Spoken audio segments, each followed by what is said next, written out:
जय हिंद दोस्तों। चलिए आज का क्लास हम स्टार्ट करते हैं। आज के क्लास में हम एक नया सीरीज स्टार्ट कर रहे हैं जो प्राचीन भारत से संबंधित है। और ये अब प्राचीन भारत पूरा ख़त्म होगा। डेली एक एक वीडियो आएगा और इसमें मोस्ट इम्पॉर्टेंट क्वेश्चन सब लिया जाएगा जो आगे आने वाला एग्ज़ाम में पूछा गया है। और हो सकता है दिन में 2 या 3 वीडियो आए।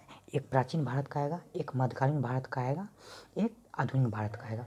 तो इसका टारगेट है कि अप्रैल में एक बीपीएससी असिस्टेंट का एग्ज़ाम है 28 अप्रैल को उसका।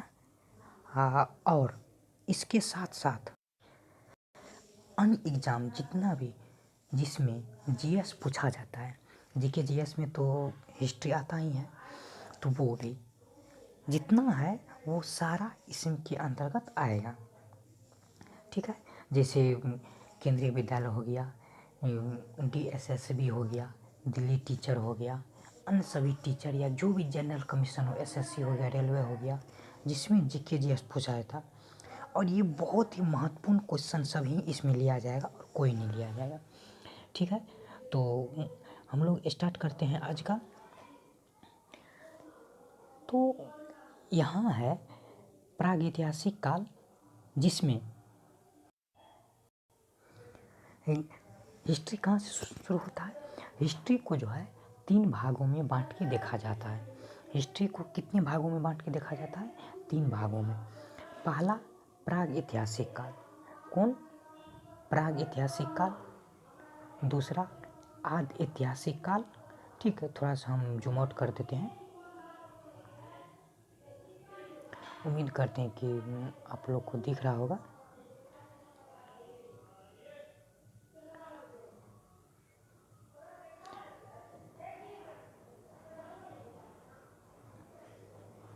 ऊपर से कट गया। ठीक है, हम थोड़ा सा और ज़्यादा जूम आउट कर देते हैं। हाँ, पहला है प्रागैतिहासिक काल, दूसरा है आदि ऐतिहासिक काल, तीसरा है ऐतिहासिक काल। तो इसमें प्रागैतिहासिक, इसमें लिखित साक्ष्य उपलब्ध नहीं है, लेकिन पुरातात्विक साक्ष्य उपलब्ध है। लिखित साक्ष्य मतलब कोई लिखा हुआ चीज़ नहीं मिला है, पुरातात्विक साक्ष्य उपलब्ध है। मतलब खुदाई के दौरान जो भी वहाँ से चीज़ मिला है, पुराना सामान सब जो भी वहाँ लोग उपयोग करते थे, जैसे कोई औजार उपयोग करते थे, वो सब मिला, तो उसको पुरातात्विक साक्ष्य कहते हैं। इसमें लिखित साक्ष्य नहीं था, किसमें? प्रागैतिहासिक काल में।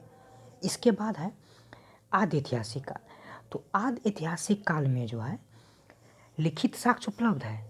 आदि ऐतिहासिक काल में लिखित साक्ष्य उपलब्ध है, लेकिन अभी तक पढ़ा नहीं जा सका है। अभी तक पढ़ा नहीं जा सकता, ऐसा भी है, लिखित साक्ष्य है जो अभी पढ़ा नहीं जा सका है। उसका उदाहरण क्या क्या है? सैंधव सभ्यता, वैदिक सभ्यता। सैंधव सभ्यता और वैदिक सभ्यता का जो साक्ष्य मिला है हमको, वो पढ़ा नहीं जा सका है। और अब बोलिएगा हम लोग तो वैदिक सभ्यता पढ़े हुए हैं, तो वैदिक सभ्यता पढ़े हुए हैं, पुरातत्व के आधार पे जो साक्ष्य मिला उस अनुसार से हम अनुमान लगा के पढ़ रहे हैं कि हाँ ये हुआ होगा। ठीक है, नेक्स्ट है ऐतिहासिक काल। इसमें पुरातात्विक साक्ष्य भी है, साहित्यिक साक्ष्य भी है, दोनों चीज़ उपलब्ध है। ठीक, और विदेशी यात्री का वर्णन भी है। फिर से हम रिपीट करें, प्राचीन काल इतिहास को कितने भागों में बांट के देखा गया है? 3 भागों में। पहला भाग है प्रागैतिहासिक काल, जिसमें लिखित साक्ष्य उपलब्ध नहीं है, पुरातात्विक साक्ष्य उपलब्ध है। ठीक, नेक्स्ट है आदि ऐतिहासिक काल, जिसमें लिखित साक्ष्य उपलब्ध है परंतु पढ़ा नहीं जा सका है। ठीक, ऐतिहासिक साक्ष्य, पुरातात्विक साक्ष्य और साहित्यिक साक्ष्य दोनों है। ठीक, अब याद करने का ट्रिक देखिए, ये तो आपको याद करना ही पड़ेगा। प्रागैतिहासिक काल, आदि ऐतिहासिक काल, ऐतिहासिक काल। ठीक, देखिए लिखित साक्ष्य, पुरातात्विक साक्ष्य तीनों में आएगा। ठीक, लिखित साक्ष्य, पुरातात्विक साक्ष्य प्रागैतिहासिक काल में भी आएगा, आदि ऐतिहासिक काल में भी लिखित साक्ष्य और पुरातात्विक साक्ष्य आएगा, और ऐतिहासिक काल में भी लिखित साक्ष्य और पुरातात्विक साक्ष्य आएगा। ठीक है, अब प्रागैतिहासिक काल में पुरातात्विक साक्ष्य सब में उपलब्ध है और उसका यूज भी हुआ है। ठीक, दोनों तीनों ठो में दो दो ठो है, लिखित साक्ष्य पुरातात्विक साक्ष्य, लिखित साक्ष्य पुरातात्विक साक्ष्य और लिखित साक्ष्य पुरातात्विक साक्ष्य। पुरातात्विक साक्ष्य सब में है, लिखित साक्ष्य में जो है प्राग ऐतिहासिक काल में लिखित साक्ष्य मिला ही नहीं है। ठीक है, और आदि ऐतिहासिक काल में लिखित साक्ष्य मिला है लेकिन पढ़ ही नहीं पाए हैं। ठीक, और ऐतिहासिक काल में तो दोनों के मिला हुआ है, तब वो हम अच्छा से पढ़ रहे हैं। अब प्राग ऐतिहासिक काल का उदाहरण क्या है? ऐसा कोई काल है जो प्राग ऐतिहासिक काल में है? हाँ, तो है। कौन काल है? तो उसको कहते हैं पाषाण काल। कौन काल कहते हैं? उसको कहते हैं पाषाण काल। ठीक, उसको कौन काल कहते हैं? पाषाण काल कहते हैं। अभी पढ़ेंगे पाषाण काल। ठीक, उस आदि ऐतिहासिक काल में उदाहरण कौन है? सैंधव सभ्यता, वैदिक संस्कृति और ऐतिहासिक काल। ठीक, यहाँ तक समझ में आ गया? अगर नहीं समझ में आया तो ये बहुत इंपॉर्टेंट, हम फिर से एक बार रिपीट कर रहे हैं। प्राग ऐतिहासिक काल, इतिहास को 3 वर्गों में बांटा गया। प्राग ऐतिहासिक काल जिसमें लिखित साक्ष्य उपलब्ध नहीं है, सिर्फ पुरातात्विक साक्ष्य उपलब्ध है।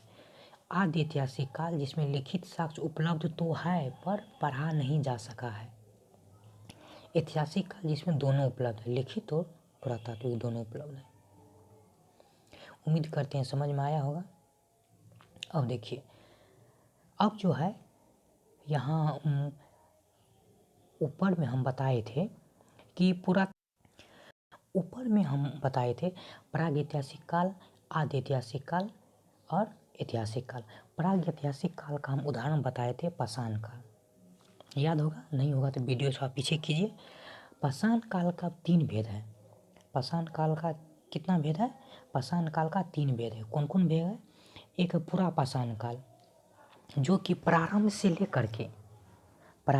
लेकर के 10,000 ईसा पूर्व तक माना जाता है। कौन? पूरा पाषाण काल। उसके बाद मध्य पाषाण काल। मध्य पाषाण काल 10,000 से लेकर 5500 ईसा पूर्व तक माना जाता है। ठीक, और नव पाषाण काल 5500 ईसा पूर्व से 3000 ईसा पूर्व तक माना जाता है।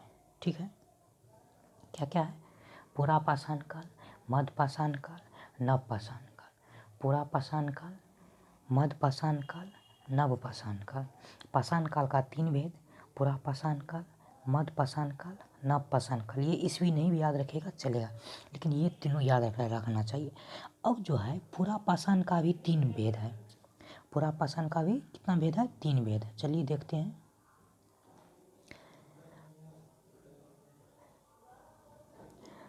पूरा पाषाण काल का जो है 3 भेद कौन कौन है? निम्न पूरा पाषाण काल, मध्य पूरा पाषाण काल, इसके बाद निम्न पूरा पाषाण काल। सॉरी, वहाँ निम्न पूरा पाषाण काल नहीं, उच्च पूरा पाषाण होगा। क्या होगा?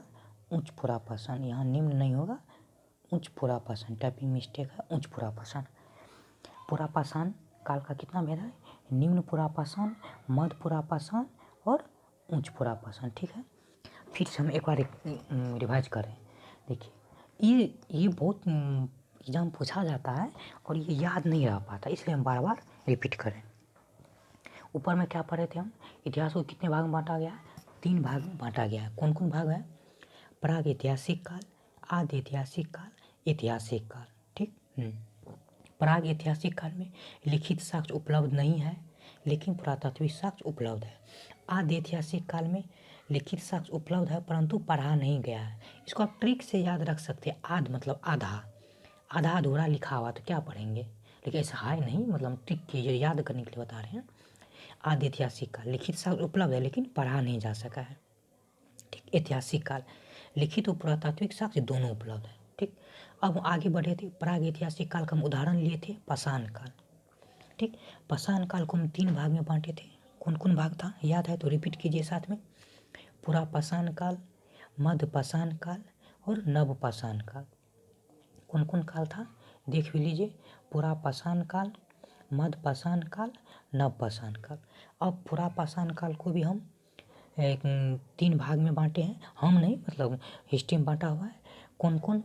निम्न पूरा पाषाण काल, मध्य पूरा पाषाण काल और यहाँ जो है उच्च पूरा पाषाण काल होगा। क्या होगा? उच्च पूरा पाषाण काल। ठीक, चलिए अब नेक्स्ट बढ़ते हैं। हाँ, अब ये काफ़ी महत्वपूर्ण है, काफ़ी महत्वपूर्ण। ये बहुत बार एग्जाम पूछा गया है। पाषाण युग को जो है अभिनूतन युग भी कहते हैं। क्या? पाषाण युग को अभिनूतन युग भी कहते हैं। ये लिख लीजिए कॉपी। पाषाण युग को अभिनूतन युग भी कहते हैं।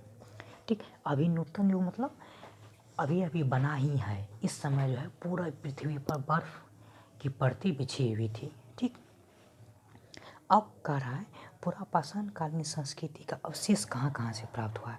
हमको अभी हम पढ़े थे पुरातत्व से, पुरातत्व मतलब खुदाई से हमको जानकारी मिला। लेकिन कहाँ कहाँ खुदा हुआ तो जानकारी मिला। तो पूरा पाषाण कालीन संस्कृति का अवशेष जो है सोहन घाटी, ये सिंधु नदी का छोटा सहायक नदी है, सोहन घाटी, बेलन घाटी, नर्मदा घाटी या नर्मदा नदी घाटी, भोपाल के पास भीमबेटका नामक स्थान से प्राप्त हुआ है। ठीक, इसके बाद पूरा पाषाण काल को तो अभिनूतन युग कहते हैं। पूरा पाषाण काल को हम 3 भाग में बांटे थे। कौन कौन? निम्न पुरा पाषाण, मध्य पुरा पाषाण और उच्च पुरा पाषाण। अब निम्न पुरा पाषाण को जो है हम सोहन संस्कृति भी कहते हैं। क्या कहते हैं? निम्न पुरा पाषाण काल को सोहन संस्कृति भी कहते हैं। किसको? निम्न पुरा पाषाण काल को सोहन संस्कृति भी कहते हैं। ठीक, चलिए नेक्स्ट है मध्य पुरा पाषाण काल।